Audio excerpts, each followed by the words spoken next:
When people search for identity, they often turn inwards, digging through memories, feelings, dreams, and introspective monologues to answer the question, who am I?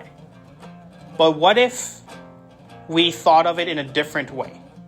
Let's reframe it. What if we are what we do? While introspection has its values, it is also very unreliable.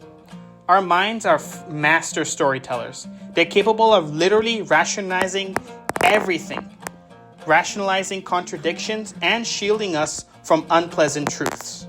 But action leaves a trail, and over time, that trail becomes a map of the self. Today, I'm exploring human identity through an unorthodox way. My name is Jack, and let's continue. Consider someone who believes themselves to be courageous. That belief is meaningless unless it is demonstrated in action. Standing firm in a moment of fear, speaking up when silence is easier, showing up when it costs something. Belief alone is a simulation. Behavior is evidence. We may imagine ourselves as principled, kind, or disciplined, but the truth is always visible in what we do when no one is watching.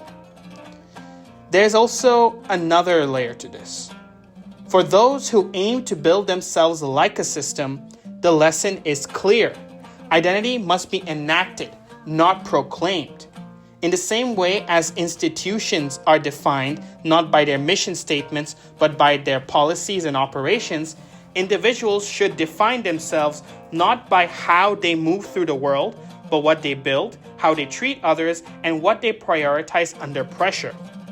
This principle becomes especially important in a post-modern age where identity is increasingly performed through symbols, aesthetic choices, ideological affiliations, and curated self-descriptions.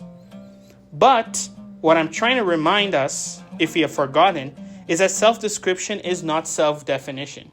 You may wear the signs of a revolutionary, a philosopher, a wanderer, but unless these roles are backed by actions, they are costumes, not identities.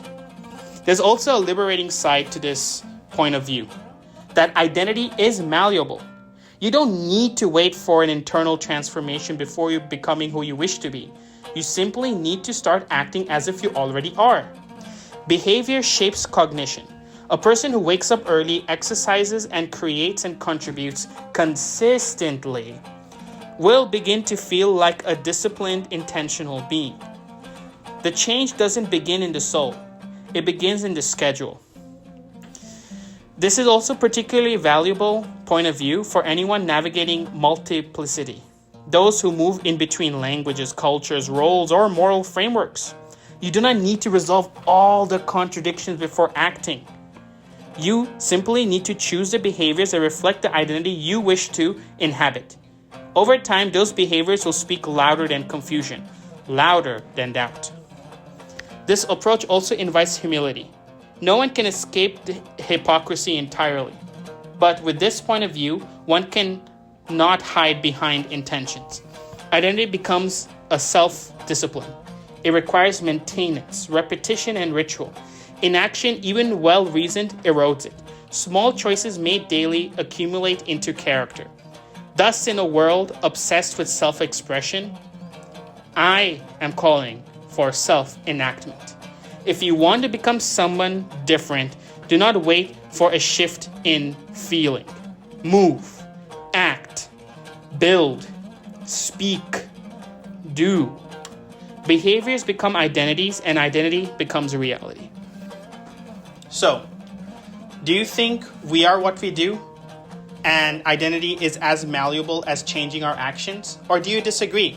Let me know in the comment section down below.